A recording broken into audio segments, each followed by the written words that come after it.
Oke, silakan Pak Willy diulang. Ya, Baik, silakan terima diulang. kasih kesempatan. Siap. Pertanyaan pertama saya dalam hal keselamatan Kristen. Nah, keselamatan ini apakah karena Tuhan yang menginginkan atau atas dasar usaha manusia gitu?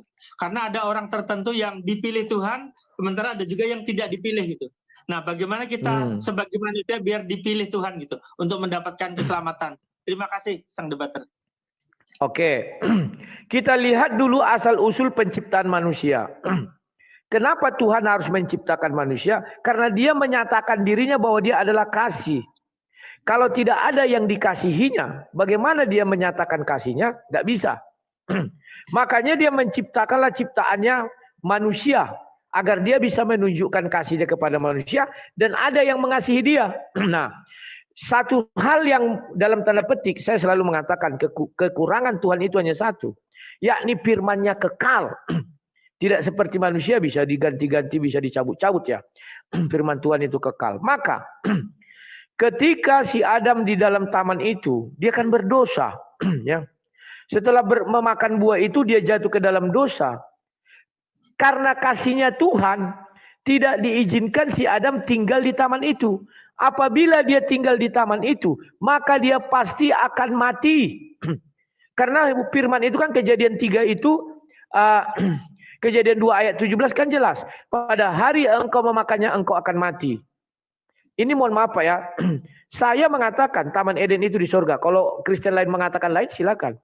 Maka karena kasihnya Tuhan sama Adam, andai kata dia dibiarkan di situ, besok dia mati. Sementara firman Tuhan kekal. Mereka sudah disuruh beranak cucu, maka dipindahkanlah dia ke dalam bumi. Baru di bumi itu dikutuk dia. Nah, mereka terkena kutukan. Maka Tuhan berfirman lagi, seumur hidupmu katanya kepada ular, engkau akan memakan si debu tanah. Debu tanah yang dimaksud itu siapa? Dialah manusia. Ibaratnya dikorbankan Tuhanlah manusia ini untuk makanan si iblis. Paham ya Pak ya? Nah, maka di Kejadian 6 kita lihat menyesallah Tuhan. Di situ ada penyesalan Tuhan. Kenapa aku membuat manusia ini ke dalam dunia katanya? Artinya manusia ditempatkannya di dalam dunia. Dan kenapa di dunia itu dimakan jadi sama si iblis terus? Matilah orang ini makin bertambah jahat. Nah, penyesalan Tuhan inilah yang menjadikan ada namanya apa namanya, sebelum ada keselamatan ya Pak ya, menjadikan manusia itu tidak bisa hidup lebih dari satu harinya Tuhan. Karena hukuman itu pada hari engkau memakannya, pada hari engkau memakannya dibilangnya. Kita lihat bahwa yang paling tinggi umurnya si Metusalah 960 berapa itu ya. Andai kata dia lewat sampai 1001, maka firman Tuhan akan rontok yang mengatakan pada hari engkau memakannya. Nah, setelah itu ada dua manusia yang tidak mengalami kematian dan tidak berdosa. Yang pertama Henok. Saya berani mempertanggungjawabkan Henok tidak berdosa. Kalau kawan-kawan saya yang Kristen lain mengatakan berdosa, itu urusan mereka. Kalau dia ada dosa, upah dosa adalah maut. Henok tidak mati, Elia tidak mati. Kenapa dia tidak mati? Karena dia tidak melakukan dosa. Andai dia melakukan dosa, dia seperti Samuel. Bukan Samuel, Abraham. Abraham itu adalah bapak kaum beriman, tapi dia mati. Karena di dalam diri Abraham ada satu dosa. Kita nggak tahu apa. Ada dosa maksudnya. Jangan nanti kata satu itu dianggap angka satu. Bukan. Dia pernah berdosa maka dia mati. Kan begitu. Yang bisa kita lihat dosa terbesarnya adalah ketika dia tidak percaya istrinya akan memiliki anak. Si Sarah, dan ketika waktu itu dia mengambil si Hagar dan si Hagar punya anak dan dia meminta, seandainya katanya kan engkau mengizinkan Ismail berkenan di hadapanku, kata Tuhan tidak. Jadi manusia yang pertama masuk neraka Ismail Pak. Oke, di situ belum ada penebusan dosa. Diberilah contoh satu lagi namanya Elia. Elia naik ke sorga. Henok tidak hidup di bawah hukum Taurat. Elia hidup di bawah hukum Taurat. Tapi dia tidak mati juga. Karena tidak ada dosa, artinya dua orang inilah yang bisa bebas dari dosa. Tapi diberi contoh satu lagi namanya Samuel, Pak. Samuel ini, dia juga tidak berdosa. Tapi dia harus mati. Kenapa Samuel harus mati? Karena ada hukum di Kejadian 3 ayat 19. Dari debu tanah itu engkau diambil, engkau akan kembali menjadi debu tanah. 3 itu, Pak. Ya. Nah, Henok dan Elia hidup di bumi karena dia tidak punya dosa, tidak diizinkan Tuhan tinggal di bumi. Karena kalau di bumi dia, dari tanah itu engkau diambil, engkau harus kembali. Dia harus kembali, sekalipun dia tidak punya dosa. Contohnya siapa? Samuel, Pak. Samuel ini tidak berdosa. Apa buktinya? Di Samuel 28 itu jelas dikatakan waktu si Saul 1 Samuel 28 ya. Waktu si Saul memanggil roh itu, roh Samuel, dibilang peramal itu apa dibilangnya yang manggil itu? Aku melihat cahaya ilahi. Kalau ilahi tidak mungkin berdosa, Pak. Ini diberi contoh. Kehebatan Bible. Itulah, Pak. Ini tidak bisa dijangkau oleh Kristen manapun, Pak. Kenapa Samuel harus mati? Dia sementara dia punya cahaya ilahi. Kenapa mati? Karena dia tinggal di bumi. Dari debu tanah engkau diambil, engkau harus kembali. Kenapa kita mati? Karena Kejadian 3:14. Makananmu seumur hidupmu adalah si debu tanah. Begitu dia, Pak. Ya. Jadi ada dua. Nah, sekarang mengenai jalan keselamatan. Apakah Tuhan tadi Bapak bilang apa? Coba ulang. Apakah keselamatan itu Tuhan yang menginginkan atau atas dasar usaha manusia gitu? Karena ada orang-orang tertentu yang dipilih Tuhan, sementara ada orang yang tidak dipilih gitu. Terima kasih. Oke. Tadi saya sudah menyebutkan dua orang yang selamat, yakni Henok dan Elia. Itu karena apa? Henok dibilang dia bergaul akrab dengan Tuhan di Kejadian 5. Karena bergaul akrab artinya apa? Usaha dia. Elia juga demikian. Menjadi abdi Tuhan artinya usaha dia. Jadi zaman dahulu tidak ada keselamatan, Pak. Orang yang tidak bisa melakukan usaha, dia akan mati. Termasuk Abraham, mati. Ya. Ke Musa, kalau Musa nanti ada bahasanya khusus ya. Kemudian datanglah Yesus Kristus. Yesus Kristus datang. Ada satu orang yang masuk surga di zaman Yesus. Terserah dunia percaya atau tidak percaya, saya nggak mau ambil pusing. Karena di dalam situ dikatakan dengan jelas 2 Korintus 12 ayat 2. 14 tahun yang lalu, entah di dalam diri, entah di luar diri, aku tidak tahu. Bahwa ada seorang Kristen yang sudah dibawa ke surga. Artinya apa? Orang Kristen itu bisa masuk surga. Jadi 3 tadi sudah kita lihat ya. Henok orang yang tidak beragama tapi masuk surga. Elia orang yang beragama masuk surga dan tapi bertuhan semua. Orang Kristen itu, jadi Yahudi sudah ada wakilnya di surga, orang bertuhan ada wakilnya di surga, orang Kristen sudah ada wakilnya di surga. Hanya Bani Ismail tidak akan pernah wakilnya ada di surga, karena sejak semula Tuhan katakan tidak. Kejadian 17 ayat 18 dan 19. Makanya tidak ada yang berani menuliskan ada Bani Ismail yang sudah di dalam surga. Gak berani, Pak. Oke. Sekarang kita lanjut. Bagaimana orang itu bisa diselamatkan? Kan sudah dibilang karena kasih karunia. Dicontohkan juga dengan orang yang disalib di sebelah Yesus. Dia itu, Pak, melakukan yang namanya buah-buah roh. Galatia 5 ayat 22 dan 23. Kita buka sebentar ya. Tidak usahlah aku balikkan kamera, Pak ya, karena aku malas juga balik-balik kamera. Galatia 5 22. Tetapi buah roh ialah kasih. Orang yang disalib di sebelah Yesus mengatakan, Yesus, ingatlah aku ketika engkau datang sebagai Raja Surgawi. Artinya dia punya kasih. Dia mengasihi Yesus. Sudah? Sukacita. Dia sukacita sekalipun dia dihukum. Dia tidak seperti orang yang di sampingnya. Kerasak kerusuk. Dia penuh sukacita dengan mengatakan apa? Ketika engkau datang nanti ingatlah aku. Kan sukacita itu, Pak. Baru yang kedua, damai sejahtera. Dia dihukum itu disalib dengan keadaan damai sejahtera. Kenapa? Dia meyakini Yesus ini kalau bisa akan datang lagi dan akan mengingat dia. Dia sukacita, damai sejahtera. Kesabaran, dia sabar Pak. Menunggu sampai Yesus datang. Ingatlah engkau ketika engkau akan datang. Kemurahan, dia tidak bengok-bengok seperti kawannya. Oi, kalau kau betul raja, selamatkanlah dirimu. Enggak ada dibilangnya. Kebaikan hampir sama ya. Dia baik. Ditegurnya kawannya, kita ini patut untuk dihukum. Dia tidak. Baru kesetiaan. Kesetiaan ini apa? Kan dia setia. Menunggu sampai Yesus nanti datang. Kelemah lembutan. Dia lemah lembut. Kita ini pantas untuk dihukum. Dia tidak. Penguasaan diri, dia menguasai diri, tidak seperti yang satu lagi. Jikalau kau Tuhan, turunkanlah, selamatkanlah kami katanya. Nah, dari situ Pak, maka Yesus mengatakan hari ini engkau dan aku bersama-sama di Firdaus. Artinya apa? Yesus yang memilih. Yang kedua, itulah yang dibilang Rasul Paulus, kasih karunia. Kasih karunia, Yesuslah yang memilih dia Pak. Nah, kenapa saya menggiring kepada Galatia 5 ayat 22 dan 23? Ini untuk memberitahukan kepada semua orang. Sekalipun kau tidak bertuhan. Sekalipun kau tidak menyembah Yesus, tidak menyembah Elohim, Yahweh atau segala macam. Kau masih bisa ke sorga. Dengan cara apa? Lakukanlah Galatia 5 ayat 22-23. Apa kalimat terakhir di ayat 23? Tidak ada hukum yang menentang hal itu. Artinya apa?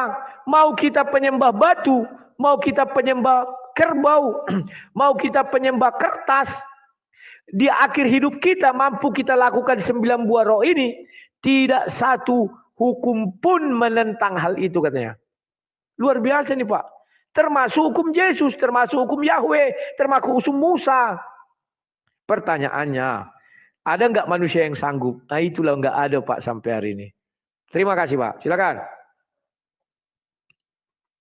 Baik tadi Pak, menyambung pernyataan Pak Rudi tadi kan ada 3 manusia yang kata Bapak tadi tidak berdosa ya. Ada Henok, ada Elia, ada Samuel tadi. Nah, ketiga orang itu apakah beliau tuh Pak maksudnya karena skenario Tuhan awal tuh kan ketika menciptakan manusia itu menjadi suci dan abadi gitu. Nah, ketiga orang tadi kan menurut pernyataan Bapak enggak diizinkan tinggal di bumi gitu. Nah, kemana ini Pak yang 3 orang yang Bapak sebutkan? Apakah beliau nih tetap di surga untuk suci dan abadi atau gimana Pak? Mohon penjelasannya. Oke, aku jelaskan. Tadi Bapak di pertama mengatakan bahwa Tuhan menciptakan manusia, apa tadi? Coba diulang Pak. Yang saya tahu, yang saya pernah belajar, awalnya Tuhan itu kan bikin skenario bahwa manusia itu diciptakan suci dan abadi gitu. Tapi karena jatuh ke dalam dosa, sehingga upahnya adalah maut gitu, seperti itu. Nah, Bapak tadi ada sebutkan 3 manusia. Itu dulu Pak. Kata Bapak tidak berdosa. Itu aja dulu. Gitu. Ya, itu aja dulu pelan-pelan.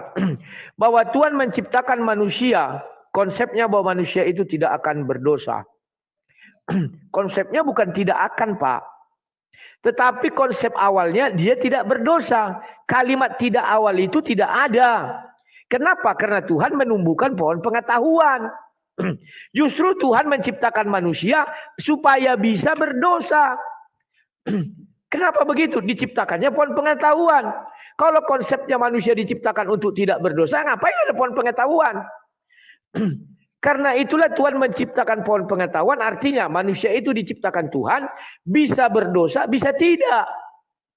Maka dibuatlah larangan kepada pohon itu.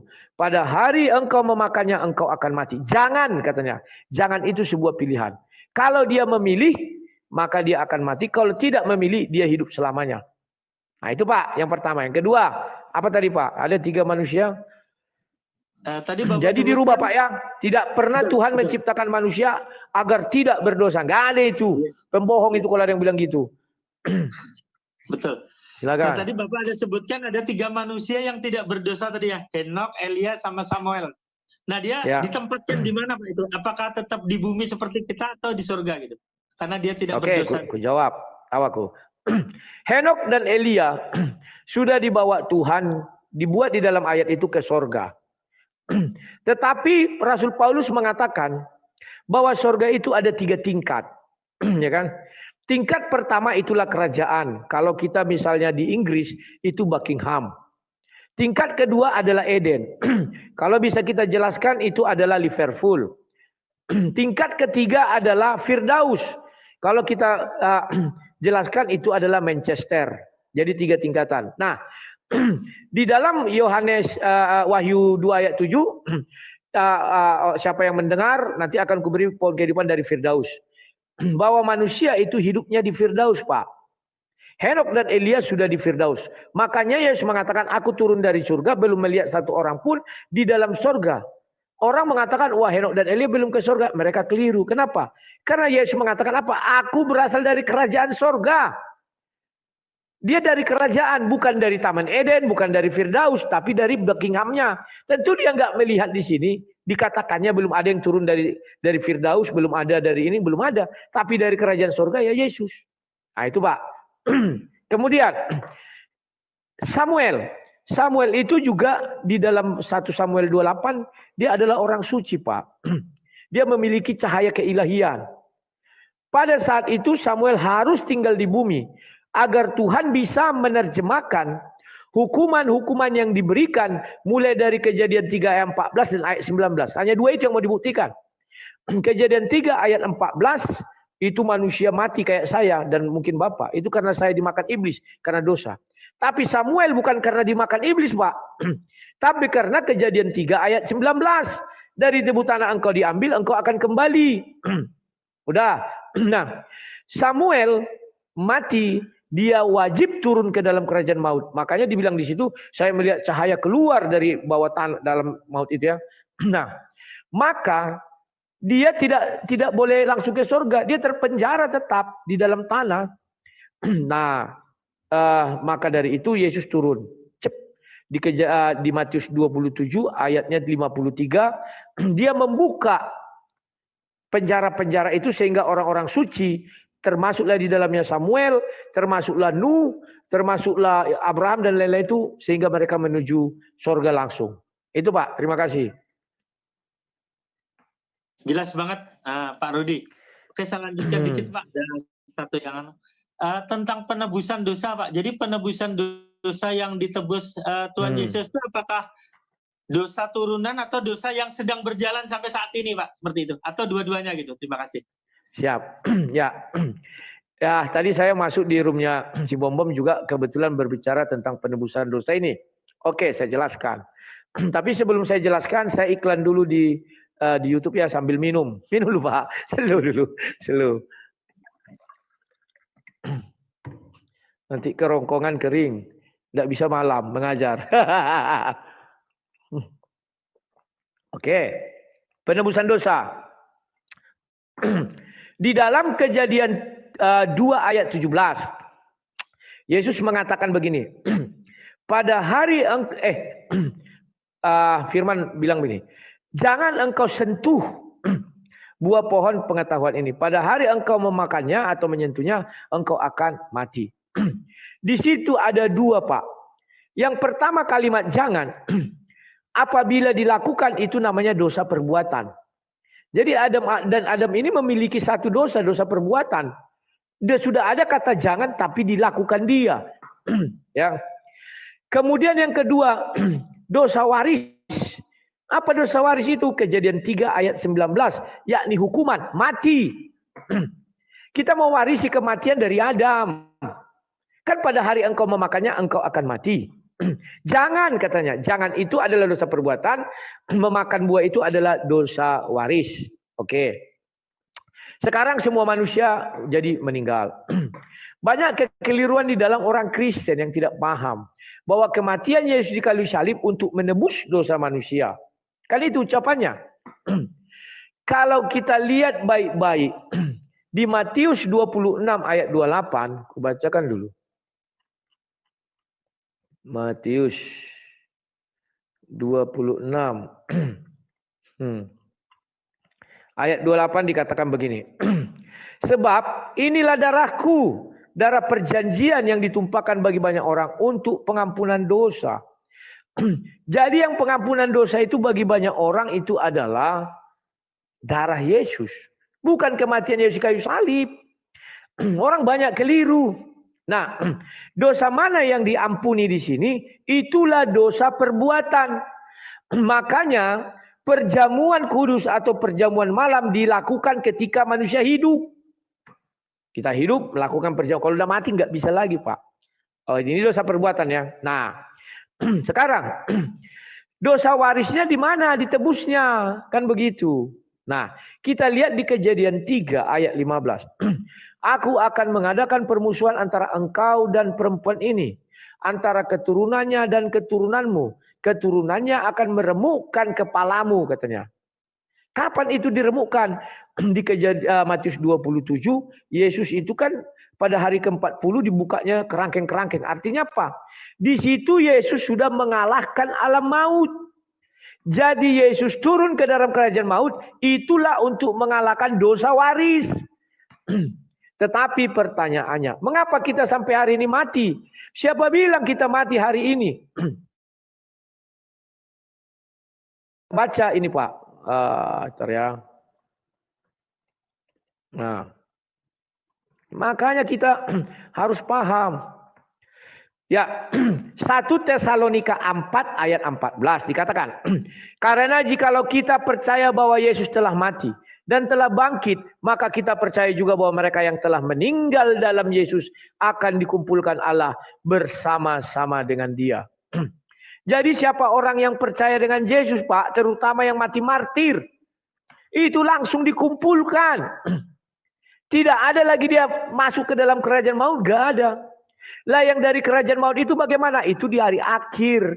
Nanti semuanya dibangkitkan. Di antara itu ada juga yang masih hidup. Jadi kalau ada orang berkata, wah nanti seluruh dunia hancur, baru manusia dibangkitkan. Keliru. Pewahyu mengatakan, kalau nggak salah Wahyu 20 ayat 15, tidak demikian. Jadi memang ada yang sudah meninggoy, ada yang masih hidup. Nah itu ceritanya Pak ya. Jadi penebusan dosa waris sudah dilakukan Yesus dan sudah dibuktikan. Apa dibuktikan itu? Dia turun ke dalam kerajaan maut, mengeremukkan kepala iblis, maka orang bisa menuju surga. Itulah jalan keselamatan itu, Pak. Silakan. Jadi dosa yang ditebus adalah dosa waris. Nah, kalau dosa yang sedang berjalan ini apa ditebus juga, Pak? Dosa yang sedang berjalan yang tiap saat kita lakukan gitu. Apa juga ditebus Pak buat orang yang percaya? Tadi sebentar Pak. Tadi sudah saya jelaskan yang ditebus itu dosa perbuatan. Dosa waris itu sudah dikalahkan. Nah, bedanya situ Pak. Dosa waris kan meremukkan kepala iblis kan ya. Dosa waris itu Pak alam maut. Alam maut, dosa waris itu ya kematian itu sudah diremukkan kepala iblis sehingga di hari akhir nanti kita bisa bangkit. Kalau orang-orang yang bernasib yang pada zaman Yesus, orang-orang soleh mulai dari Adam sampai sebelum Yesus, itu langsung menuju surga. Tapi orang setelah Yesus itu sampai hari ini, hanya orang yang mati martir langsung masuk ke surga karena di Wahyu 20 ayat 4, aku melihat roh orang-orang yang mati martir, yang kepalanya terpisah dari badannya katanya kan. Ada itu Pak. Mereka langsung tidak mengalami lagi ke dalam alam maut. Kalau kayak saya akan masuk ke dalam alam maut karena saya percaya saya berdosa. Masuk ke dalam alam maut, dipenjara di sana. Tetapi alam maut sudah dikalahkan Yesus. Sehingga ketika hari akhir nanti saya bisa bangkit. Tapi kalau itu belum dikalahkan, gak bisa bangkit Pak. Kayak Adam gak bangkit-bangkit. Abraham gak bangkit-bangkit, orang-orang saleh lah. Ya. Jadi itulah apanya Pak ya. Sebentar Pak, aku ada tamu sebentar ya. Ya. Oke. Saya lanjutkan Pak ya. Saya bukan membanggakan diri Pak. Pengajaran seperti ini tidak akan Bapak lihat di channel-channel lain. Di STT lain pun ada sekolah tinggi, sangat tinggi sekali teologi itu nggak ada Pak. Kenapa? Mereka tidak memahami konsep apa itu dosa waris dan apa itu dosa perbuatan. Yang mana yang ditebus, darah Yesus menebus dosa perbuatan. Yesus turun ke dalam kerajaan maut mengalahkan. Bukan menebus kematian tapi mengalahkan maut itu. Silakan Pak. Baik, Bang Rudi, sebelum saya turun, satu pertanyaan gini. Jadi saat ini untuk surga dan neraka itu apakah mulai bisa kita rasakan saat ini atau kita nunggu mati dulu Pak gitu? Jadi apakah saat ini udah bisa kita rasakan neraka atau surga itu atau kita nunggu mati dulu baru nanti penghakiman baru boleh dibuka. Artinya sama satu lagi mohon dijelaskan, surga yang di sana tuh apakah sudah ada atau sudah ada isinya atau pintunya belum pernah dibuka. Jadi apakah masih kosong, ibarat bioskop tuh masih kosong atau sudah ada isinya gitu. Terima kasih, pertanyaan terakhir saya. Oke Pak, saya jelaskan. Sorga apakah sudah ada? Sudah, karena saya sudah bacakan tadi, Henok dibawa ke sorga, Elia dibawa ke sorga, orang Kristen sudah masuk sorga, dan orang-orang suci sudah ke Yerusalem baru atau sorga. Ya, itu sudah ada ya. Apakah sorga itu bisa kita rasakan? Bisa Pak. Itulah hebatnya ajaran Kristen. Dibuatlah di dalam Matius 6 itu bagaimana cara berdoa yang baik. Salah satu doa itu dikatakan, jadilah kehendakmu di bumi seperti di sorga. Jadi apa artinya? Sorga itu tempat kesenangan. Jadi kalau kita senang di bumi, artinya kita sudah seperti di sorga. Masih seperti loh Pak ya. Tapi kita sudah bisa merasakan. Jadilah kehendakmu di bumi seperti di dalam sorga. Saya Pak, kalau lagi senang, itu saya sedang di sorga. Tapi kalau saya lagi gelisah, hati enggak, itu kayak di neraka. Karena neraka itu tempat yang tidak enak. Kan begitu ya? Oke. Sekarang apakah neraka yang sesungguhnya itu sudah ada? Sudah Pak. Siapa penghuni neraka yang pertama? Ismail. Kok bisa? Saya bacakan ayatnya Pak ya. Di dalam Kejadian 17 ayat 18. Tentang berdoa di surga tadi Matius berapa tadi Pak? Matius 6. Matius 6. Baik. Ya. Ini keluaran. Tunggu Pak, Kejadian. Kejadian 17. Mana ini? Nah, Ismail adalah penghuni neraka pertama sekali. Begini.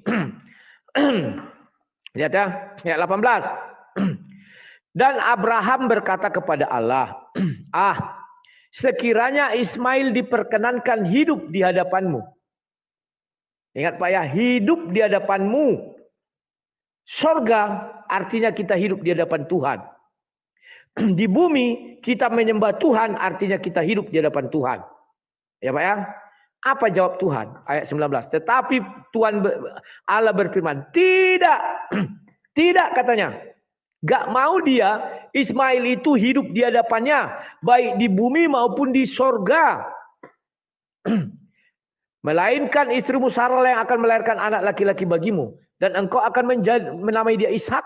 Dan aku akan mengadakan perjanjianku dengan dia menjadi perjanjian kekal untuk keturunan. Jadi perjanjian kekal Pak, bukan perjanjian hari ini. Maka dari itu penghuni neraka pertama Ismail. Karena Tuhan tidak berkenan dia hidup di hadapannya. Kalau dia bilang masuk surga, loh berarti dia bertemu Tuhan. Tuhan tidak ingin dia hidup di hadapannya. Memang kejam, itu hak Tuhan Pak. Kita nggak bisa melarang Tuhan ya. Silakan Pak, ada lagi? Cukup Pak, terima kasih. Saya berterima kasih sama penjelasan Pak Rudi yang terakhir tadi dengan kita menyadari bahwa surga itu bisa kita nikmati saat ini. Artinya ketika hati kita tenang, damai dan bahagia, itulah surga gitu. Sehingga buat saya Pak, kita di dunia bisa bahagia di dunia dan kelak gitu Pak. Terima kasih penjelasannya. Siap. Terima kasih Pak. Sampai jumpa. Ya. Oh, untung dia tulis susah kali aku mau mengeluarkan. Terima kasih Om Willy ya. Jadi kawan-kawan, banyak orang Kristen ini tidak paham mengenai penebusan dosa asal nyap-nyap, perasaan hebat. Maaf ya, aku bukan sok-sokan. Pengajaran-pengajaran baru hanya bisa kalian temukan di dalam pengajaran sang debater. Saya berharap ada nanti orang tertarik, tuliskan. Kan banyak, ini masih saya simpan di YouTube. Semua diskusi-diskusi saya tuliskan, kalian jadikan buku kawan. Percaya kalian profesor, doktor, hantu belau pun tidak akan mampu menyanggah itu. Ya. Darahku tertumpah bagi banyak orang sebagai penebusan dosa. Dosa apa yang dimaksud perbuatan? Kenapa itu dilakukan waktu masih hidup? Dosa kita ada dua, dosa perbuatan dan dosa waris. Lantas dosa waris bagaimana? Dikalahkan alam maut itu. Sehingga satu hari nanti kita bisa dibangkitkan. Makanya orang bilang, loh kalau dosamu sudah dosa waris ditebus, kok kau mati sekarang? Inilah kelirunya orang Kristen menjawab. Alam maut tidak ditebus, tapi ditaklukkan, dikalahkan. Oke, sekarang kita naikkan yang lain. Masih, aduh. Satu lagi dulu ya, karena aku untuk menghindari asam lambung kawan. Sorga, apakah isinya sudah ada? Sudah. Bagaimana dengan di bumi? Jadilah kehendakmu di surga seperti di bumi. Kalimat seperti itu. Makanya kalau kalian lihat ada orang senang, bahagia, itu sudah seperti surga dia. Apapun agamanya. Paham ya? Karena Tuhan kita itu bukan Tuhan yang rasis. Tuhan kita itu bukan Tuhan yang suka mengkafir-kafirkan orang dan menghukumi orang yang tidak menyembah dia. Enggak mau dia kawan. Kalau Pak Zul nanti malam bisa ya Pak ya? Aduh, karena kalau beliau naik nanti lama. Ini dulu Pak Tabah, kalau si Hen nanti. Silakan. Salam. Salam. Ini bang yang kutanya bang. Tadi kata abang kan, yang pertanyaan yang baru tadi, abang bilang tadi kan dosa ahli waris. Kan dosa waris bukan ahli waris.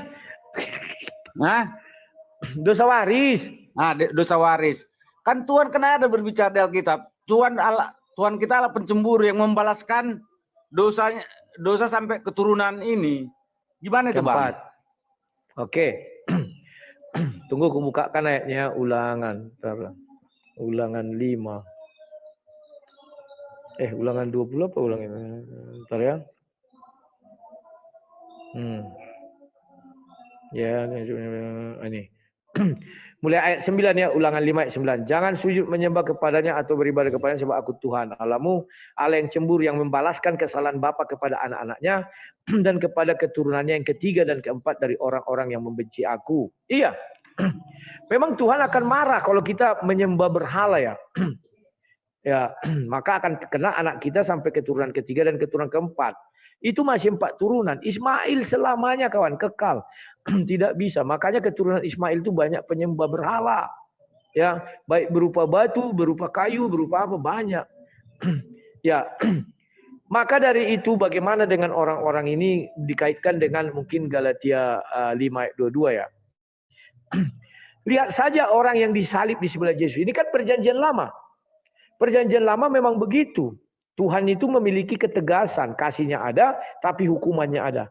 Ketika Yesus datang, hukumannya dikurangi Yesus. Gak pernah Yesus dihapuskan malah. Waktu manusia di situ, mana ada Yesus mematikan orang? Gak ada. Mana ada Yesus membuat bencana? Gak ada. Paham ya? Itulah namanya perjanjian baru. Karena perjanjian baru ini misinya apa? Pengampunan dosa. Inilah perjanjianku katanya. Jadi kalau perjanjian itu, kalau kalian baca di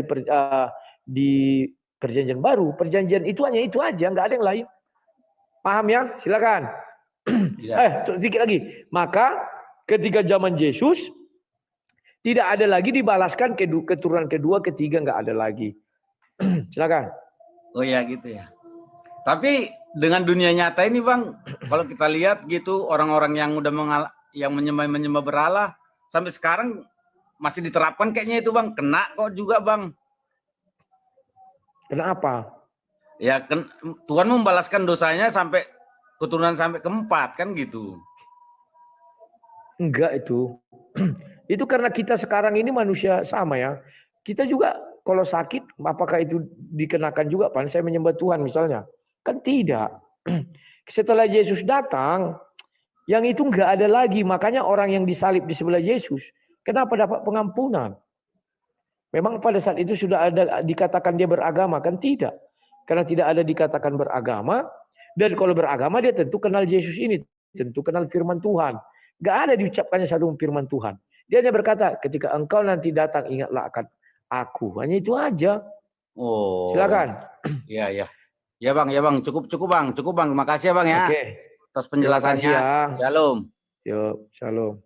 Jadi kawan-kawan para penyembah batu dan penyembah apalah entah selain batu.